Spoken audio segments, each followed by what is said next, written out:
शनि देवा को प्रणाम, शनि राजा को प्रणाम। शनि साधिका दीदी जी द्वारा 2001 में N2 सिडको के इस विशाल शनि मंदिर की स्थापना हुई है, जहां भारत के सभी क्षेत्रों से पहुंचने वाले असंख्य व्यक्ति ज्योतिष मार्गदर्शन का और शनि शांति उपाय अनुष्ठान का लाभ उठा रहे हैं। 2005 में 4 एकड़ की भूमि में दीदी जी द्वारा श्री शनि आश्रम चिकलठाना औरंगाबाद की स्थापना हुई, जहां प्रतिवर्ष जनवरी में शनि साधना, शनि चिकित्सा शिविर में असंख्य व्यक्ति भाग लेते हैं।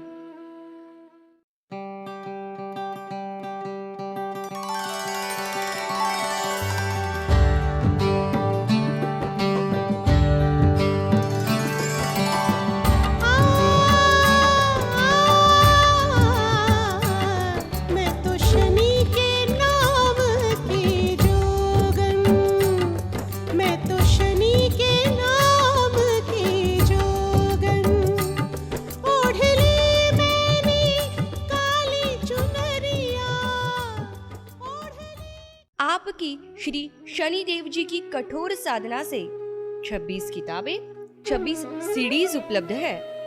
आपके द्वारा भारत के 8 बड़े मंदिरों में शनिदेव जी की प्रतिष्ठा स्वयं पुरोहित बनकर की है। बम्बई की फिल्मी दुनिया में, बॉलीवुड में आप उनकी निजी मार्गदर्शक शनि एक्सपर्ट दीदी जी के नाम से प्रसिद्ध है।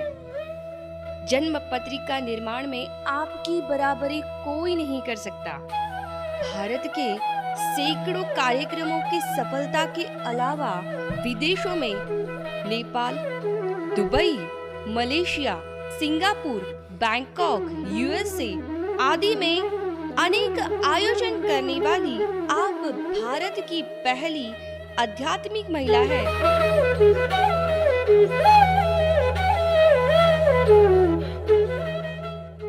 शनि देवा को प्रणाम, शनि राजा को प्रणाम।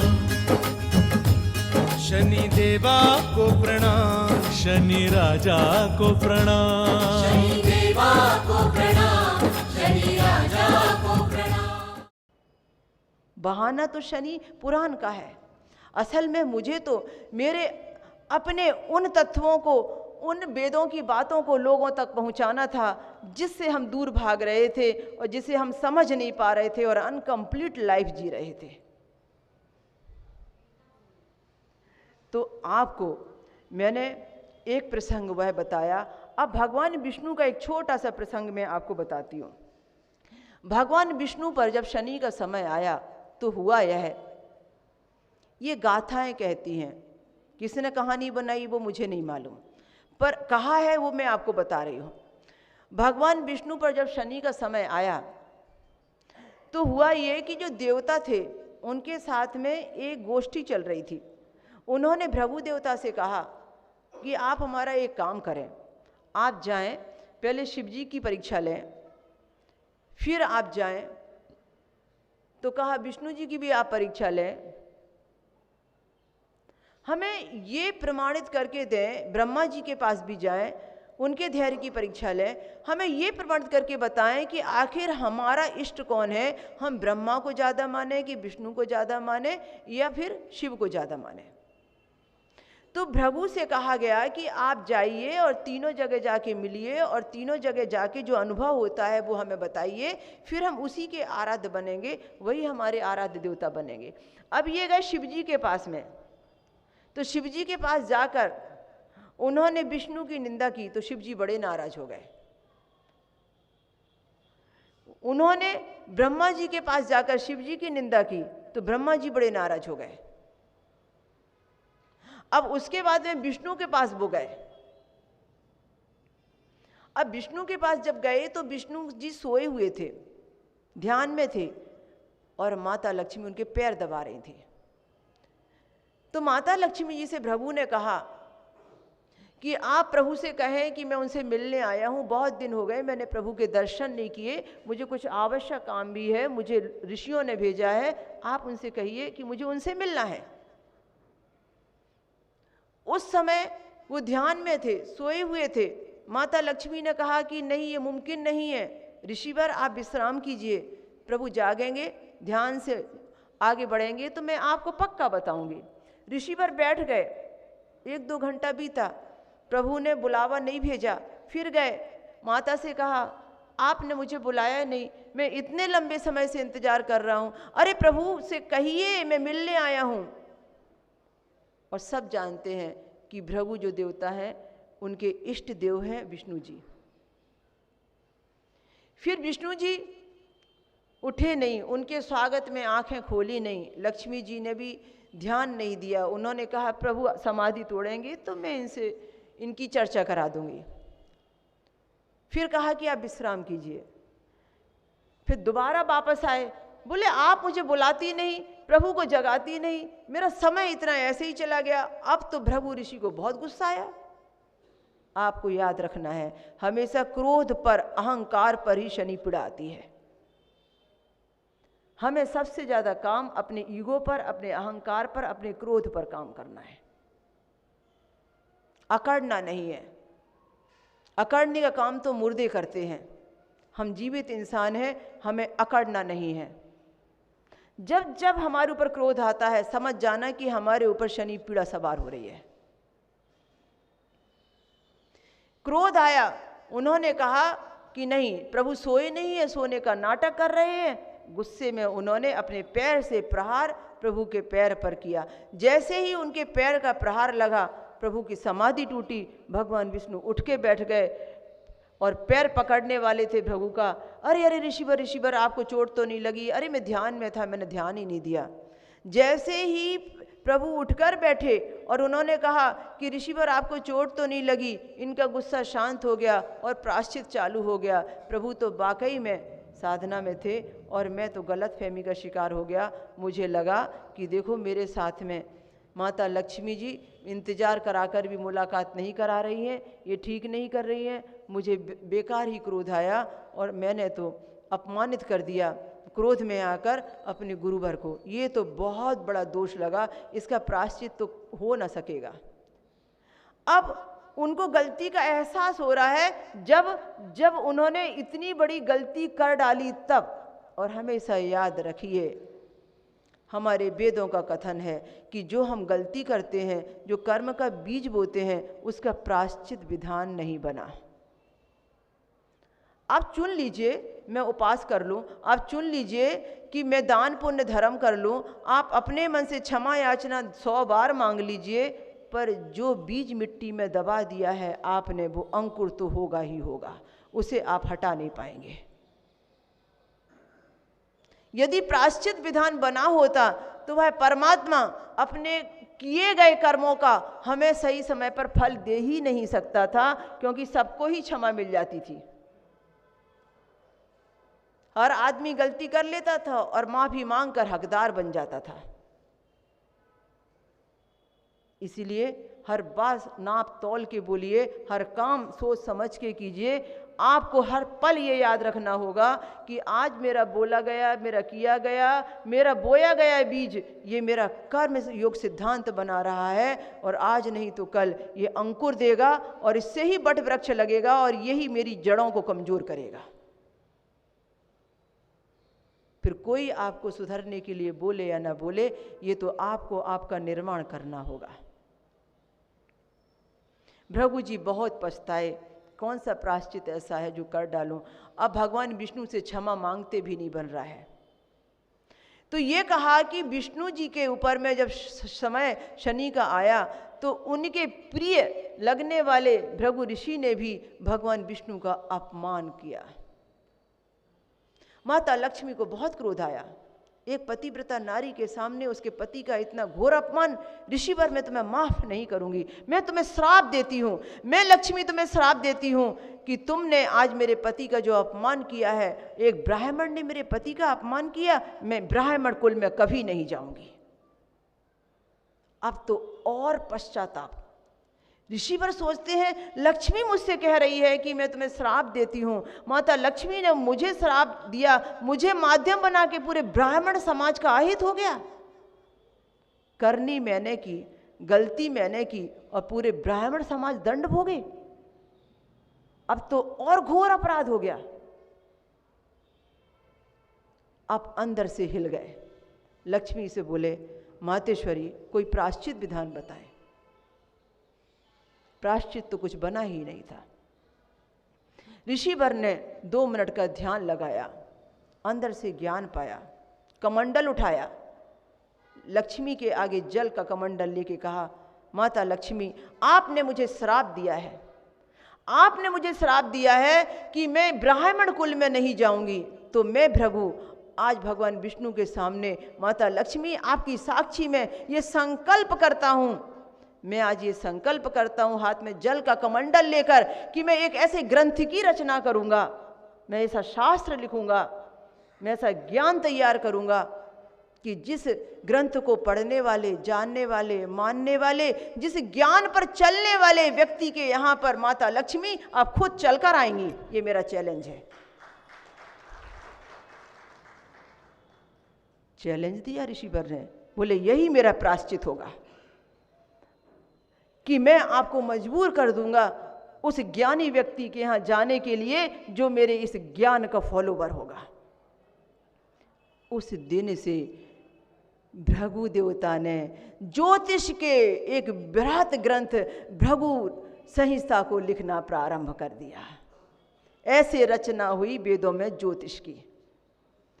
भृगु देवता ने भृगु संहिता लिखना प्रारंभ कर दिया, ज्योतिष का ग्रंथ लिखना प्रारंभ कर दिया, ज्योतिष की रचनाएं करना चालू कर दिया और तमाम प्रकार के अलग अलग भाग उसके बनाए और नाड़ी विज्ञान से लेकर हर प्रकार का विज्ञान उसके अंदर में डाला और एक ज्योतिष का ग्रंथ बनकर जब सामने आया तो इस ज्योतिष को जानने और मानने वाला व्यक्ति जन्म से ब्राह्मण हो या ना हो, इस ज्योतिष के ज्ञान को सीखने वाला व्यक्ति, इस पर चलने वाला व्यक्ति, इसको समझने वाला ज्ञानी, चाहे किसी भी जाति धर्म कर्म का ही क्यों ना हो, वो यदि इसको फॉलो करता है, इसको मानता है, इसको सीखता है, इसका ज्ञानी हो जाता है, तो बड़े से बड़े उद्योगपति उसके पास खुद चलकर ज्योतिष का विचार विमर्श करने आते हैं, उससे आशीर्वाद लेने आते हैं, उसे पत्रिका दिखाने आते हैं। और इतना ही नहीं, बड़े बड़े उद्योगपति, बड़े बड़े ऊंचे पद पर रहने वाले व्यक्ति आकर उसके पैर छूकर आशीर्वाद लेकर उसे लक्ष्मी देकर दक्षिणा देकर भी जाते हैं। यह है उस ज्ञान की पराकाष्ठा। उस ज्ञान को नमस्कार करते हैं जो भृगु देवता ने दिया है। तो इस तरीके से भगवान विष्णु पर यह दृष्टि का योग देखा कि विध्वंस के साथ निर्माण जुड़ा है। पुरानी बिल्डिंग गिरेगी नहीं तो आप क्या सोचते हैं नई बन पाएगी? मैं इसका संदेश आपको निकाल कर देती हूँ। आप कहते हैं जब तक मुझे नया जॉब नहीं मिलेगा मैं पुराना जॉब नहीं छोड़ूंगा, नया व्यापार शुरू नहीं होगा तो पुराना व्यापार कैसे बंद कर सकता हूँ, नया घर नहीं बनेगा जब तक मैं पुराना घर कैसे बेच सकता हूँ, जब तक कि मेरे पास में नई चीज़ नहीं आएगी ये पुरानी चीज़ को मुझे खींच के ले जाना है। अरे भाई, प्लॉट उतना सा है, जगह उतनी सी है, तकदीर और भाग और समय उतना सा है, आप उसी को पुराने को ढोते चले जा रहे हो। पुरानी बिल्डिंग गिरेगी नहीं तो उसी जगह पर नई बिल्डिंग कैसी खड़ी करोगे? इसलिए हर विध्वंस के पीछे निर्माण छुपा है। जब तक आप अपनी जिंदगी में उसको समझोगे नहीं कि मेरे साथ जो हुआ वो मेरे हित के लिए हुआ, यदि ऐसा नहीं हुआ होता तो मेरा नया निर्माण ही कौन करता था, तो उस पॉजिटिव वे को धन्यवाद नहीं दे पाओगे। यही तो समय चक्र है। मैंने एक बात बहुत बड़ी सीखी और वो ये सीखी कि जितना जितना जितना व्यक्ति ज्योतिष पर अमल करता है, ज्ञान सीखता है, चाहे वो अपनी मर्जी से किसी भी समय का ज्ञान सीखे, चाहे उसे न्यूमरोलॉजी में इंटरेस्ट हो, ज्योतिष के पंचांग में इंटरेस्ट हो, चाहे उसे हस्तरेखा में इंटरेस्ट हो, चाहे उसे और किसी दूसरी विधा में इंटरेस्ट हो, अलग अलग प्रकार के ज्योतिष के फलित भी बने हैं, पर यदि थोड़ा थोड़ा करके वो ज्ञान अर्जन करता है तो निश्चित रूप से बहुत बड़ी गलतियां करने से अपने आप को बचा लेता है। और यदि गलतियां करने से वो खड्डे में गिरने से बच जाता है तो स्वाभाविक है कि आगे नई समस्या को वो निमंत्रण नहीं देता है। इसीलिए धीरे धीरे करके हर साल में एक किताब 26 वर्षों में 26 किताबें ज्योतिष और ज्ञान और प्रशिक्षण के ऊपर लिखी, जिसमें यहाँ पर 3 या 4 किताबें आई हैं। इतना सारा ज्ञान लोगों को देने के लिए तैयार किया।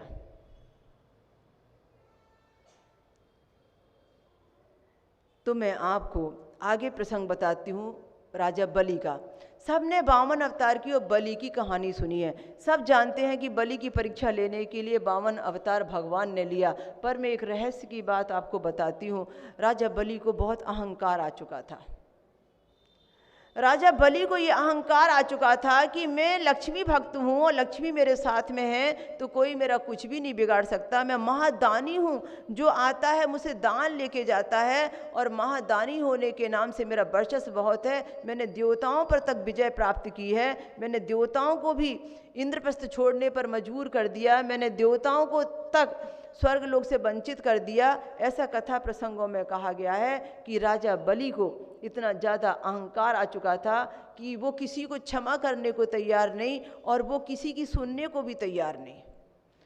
और शुक्राचार्य जी जो उसके साथ में थे वो उससे और अहंकार की बातें किया करते थे और ये व्यक्त किया करते थे कि वो अश्वमेध यज्ञ करें और ऐसा अश्वमेध यज्ञ करें कि जिस अश्वमेध यज्ञ में राक्षस देवता लोक के पाताल के भूमि के सब उसके अंडर में काम करें, उसके अनुकूल हो जाएं और सब पर वो एक छत्र सम्राट बन के राजा बन जाए।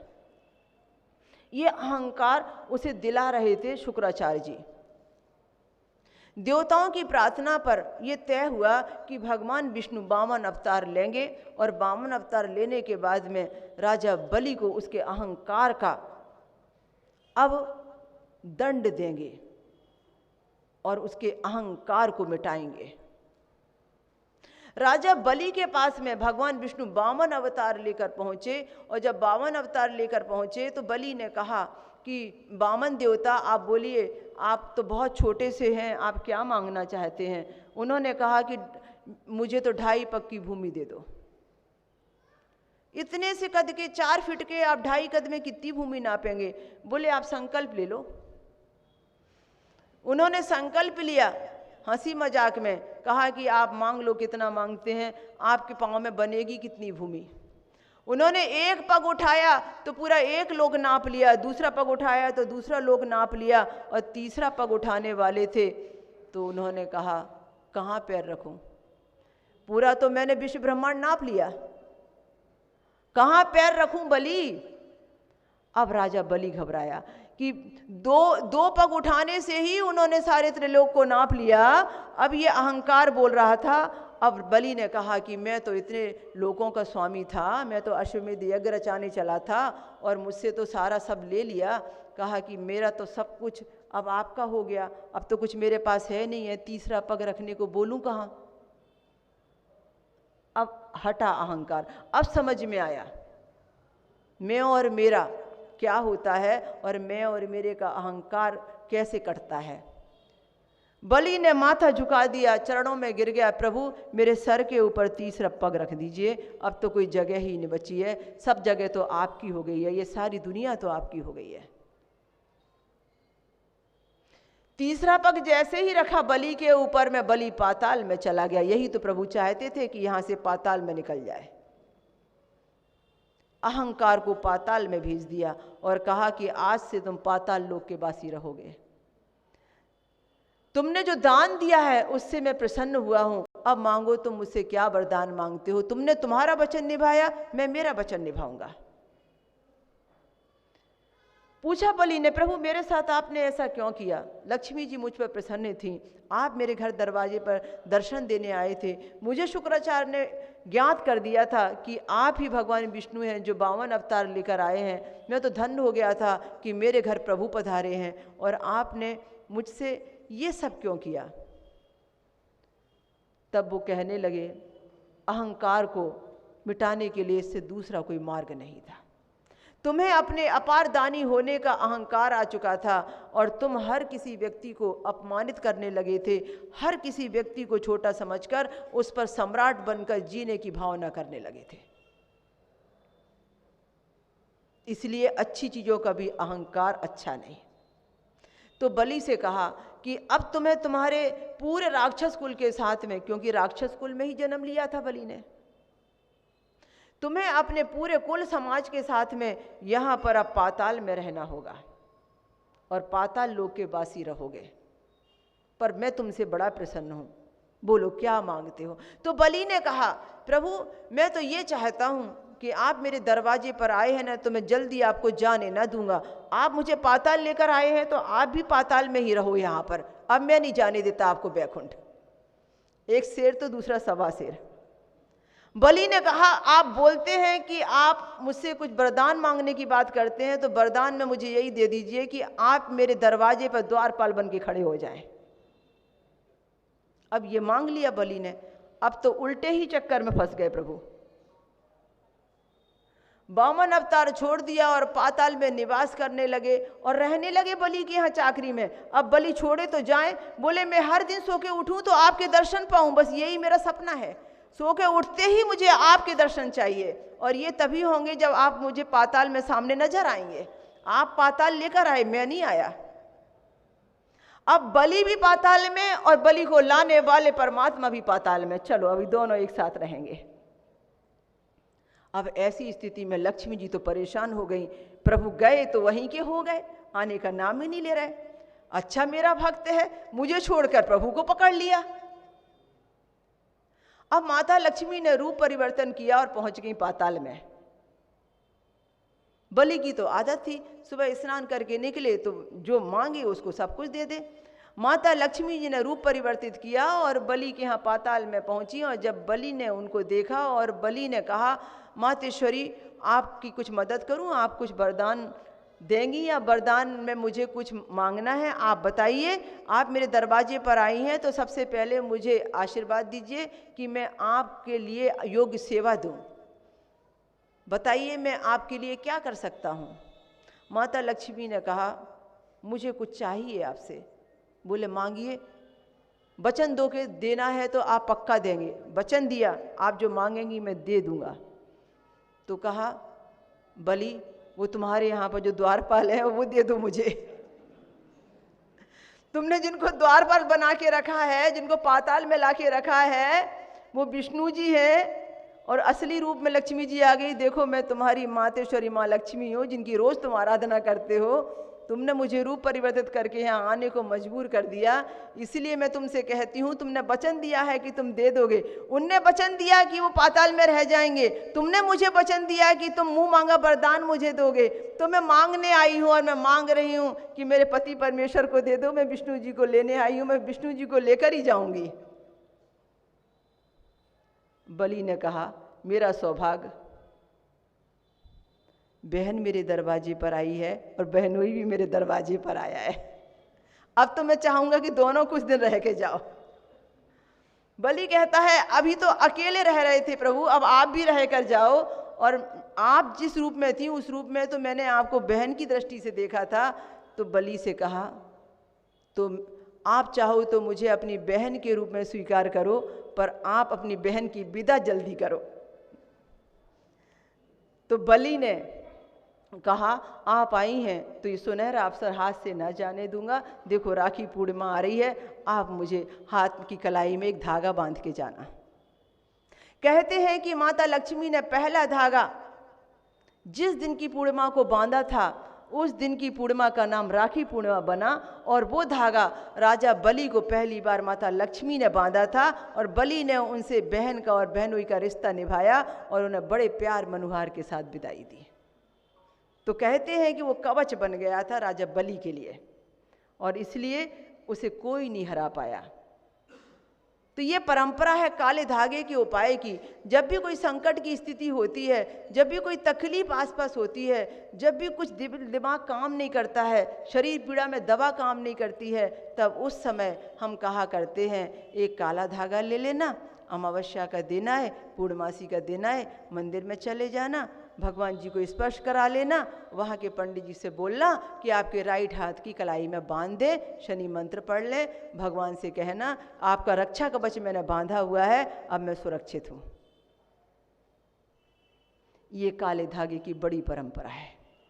ये ऐसे लोग काला धागा बनते हैं, पर कुछ अज्ञानता बस लोग पैरों में काला धागा बांधने लगे हैं और उस धागे का मान खत्म होने के साथ साथ और एक गलत योजना होने लगी है।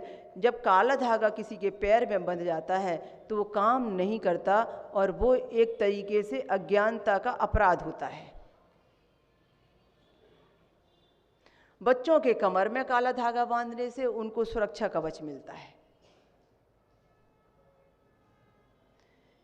तो ये भी मैंने काले धागे का उपाय शनि पुराण में दिया हुआ है, जो शनि आश्रम औरंगाबाद के YouTube चैनल पर मैंने शनि पुराण का ऑडियो डाला है, उसमें ये उपाय भी मैंने दिया हुआ है।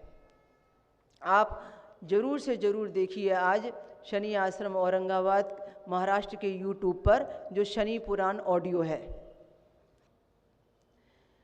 मैंने आपको शनि और लक्ष्मी के प्रसंग की बात बताने की एक बात कही, छोटा सा प्रसंग, एक 5 मिनट का। लक्ष्मी जी कहने लगी शनिदेव से कि शनिदेव मैं तुमसे ज़्यादा श्रेष्ठ हूँ, लोग मुझे ज़्यादा मानते हैं, मेरी उपासना ज़्यादा करते हैं, लोगों को मुझे पाने की ज़्यादा चाह होती है। शनिदेव बोले नहीं लक्ष्मी जी, आप वहम में हैं, आपको भ्रम है, लोग तो मेरी पूजा ज़्यादा करते हैं, जाओ जाके देखो शनि मंदिर में कितनी भीड़ रहती है।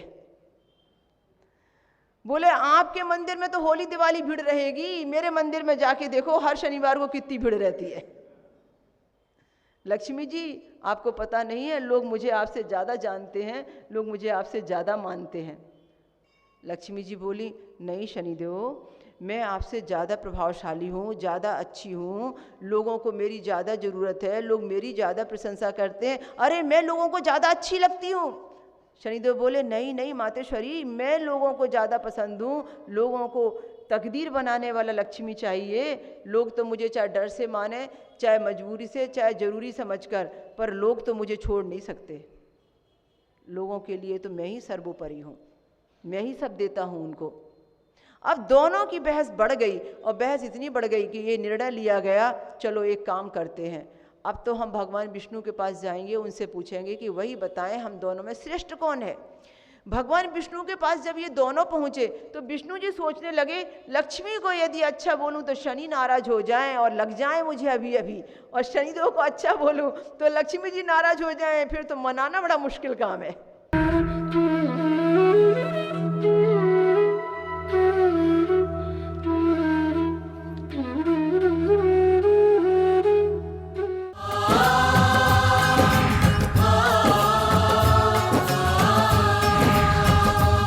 शनि देवा को प्रणाम, शनि राजा को प्रणाम।